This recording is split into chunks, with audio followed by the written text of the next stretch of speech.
Life's about living from our passions, and we have asked these questions many times. We are alive, what now? Proverbial question of all generations. We exist. Now, what on earth do we do in time and space? As a puzzle piece of life, in an ever changing tapestry and web, we are spoiled for choice, and it comes to our true heart desire that is the key to everything. Heart on fire living. Now, the way we live is unique and blessed. We have the most industry we have seen in our modern times, achieving feats previously thought impossible. We are only just beginning. Amidst all of this, we feel such a need to perform, create, and manifest that sometimes we may lose sight of what we want to bring into being. We are always passing through stages of growth and development, with the shapes of the people around us playing a role in our development and the opportunities we choose to action. Society forming the structure from which these shapes arise. Truthfully, there is a part of us that knows exactly what to do, and even when. We have learned to remain disconnected from this part because we need it to be the right amount for the environment we were existing in. Genuine passion exists beyond the shoulder shoulds and has tos in life. It exists simply as it is, remarkably resolute and chosen to be a creator. Now, when we focus on that fire, like a burning desire, we are sparked into action. We no longer sit idly and do what others tell us. We are moving, shaking, and becoming. We get up and make things happen. We are most connected to this when we are young.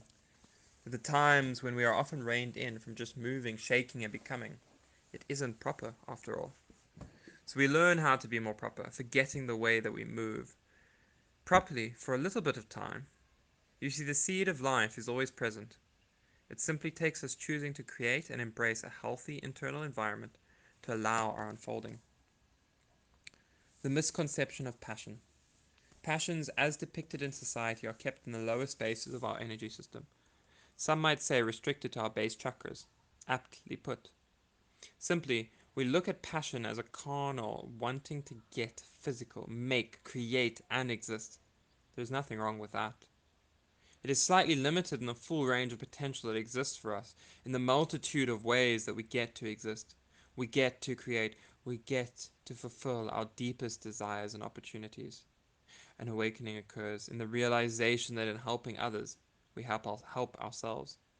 So that what we are passionate about, in turn, helps us creatively express our unique expression, so others awaken to theirs. Wordsy way of saying, you're a walking inspiration, just as you choose to be. The emphasis is on choosing, not the ways that others have taught you to be, or even the way you think you should be. Simply as you are, the reality as it is appearing. These expectations collected from many places all form together in ways that shape us. They shape our actions, the learnings we derive from them, and even the future actions we take. The responsibility is on us to learn to better move forward. However, the first step is realizing the impact they have. As we recognize this impact, we can alter our relationship with them as we learn if they serve or hinder us. Returning to childhood wisdom. Childhood passions arise before we are thinking in right and wrong, rising from a place of innocence.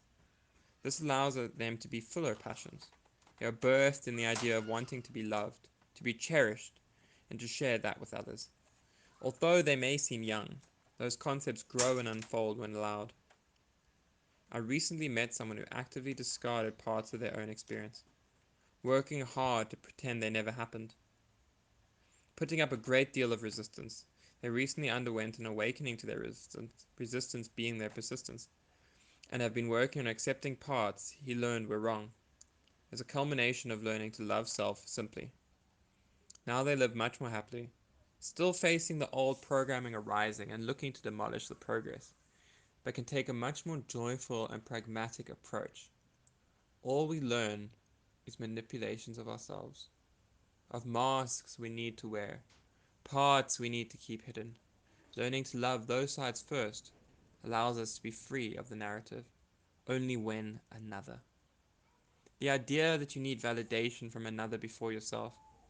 What inevitably happens is an awakening to possibilities, to life being interesting again, to parts of self living. When all of these parts live together, there is harmony, there is connection. This can be scary, but it is exciting. And remembering the love underneath helps to center the experience. Unlearning habits. To unlearn something, we first need to learn that it is there, then find the hook.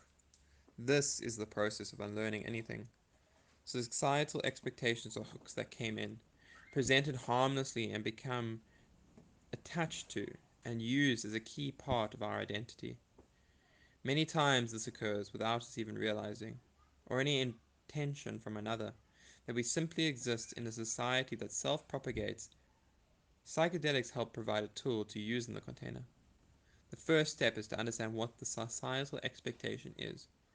For example, to be on time, or not if you live in some parts of the world. Now, most people expect functional individuals to be on time, which seems completely normal, plausible even.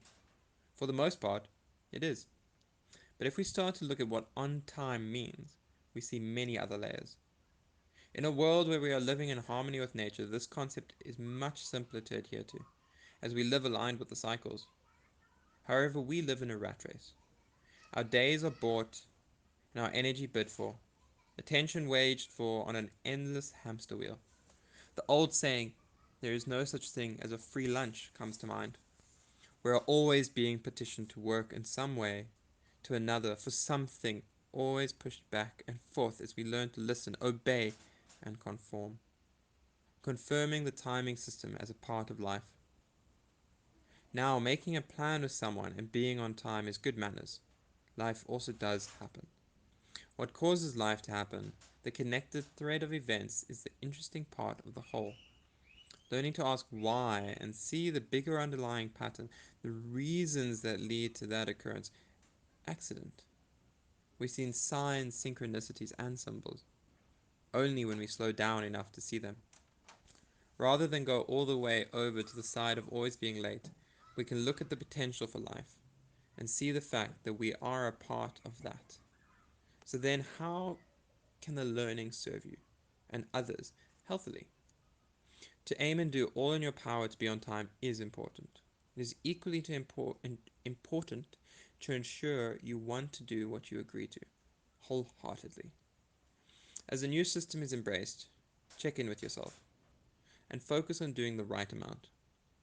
More of the old patterns begin to dissolve, allowing space for the healthier habit you are creating, crafting into being. In short, identify the habit. What doesn't serve or align with you? What can you do about it? What can you work towards changing about it? Finally, what stops you from feeling free to enact the above? With the above liberated energy, what do you want to do? Authentically. Be cautious as what you think you should be doing will come up here. Embracing true nature. Our core is an underlying truth, a part of ourselves that we came in with, that remains long before and will continue long after we are here. This burning spark of life is what is always moving us, animating us, calling us to life. Knowing this animating force is nestled somewhere within the concept of know thyself. You don't necessarily use an engine unless you know there's an engine to use and how to service and maintain it. So recognizing this is always the first step. Recognition is your own, your feeling, your journey. Maybe it has been in a dream, a moment of discovery, lyrics in a song. The exactness of it is wholly unimportant. The curiosity and the interest pique the purpose. Once you have this purpose, explore it, through it. Uncovering everything and anything is the best way to move forward and create space for more lessons to unfold and become. Imagine you are in a new land. You are now cartographing a map, using the system of cartography to create a map. You need to go explore all the spaces and things, making time to reflect and create some records. Initially, it seems futile. However, perseverance and persistence lead to payoffs unimaginable. An alignment between desire and drive is key to creating long lasting change. The idea of a midlife crisis arises, in part because before that moment, no one asked if their goals were their own. If we live our life following what we think we should do to avoid hurt, we inevitably still land with someone else's hurt. Hurt will happen either way. The trick is knowing that your authenticity is strong enough to brave that pain, navigating challenges and embracing unfolding. We are alive. In case you forgot, remember to live.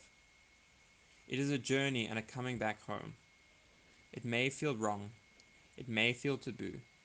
The truth is only heard and felt by you.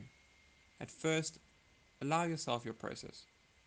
Society may rebel against you. People uncertain of your actions and concerns may arise.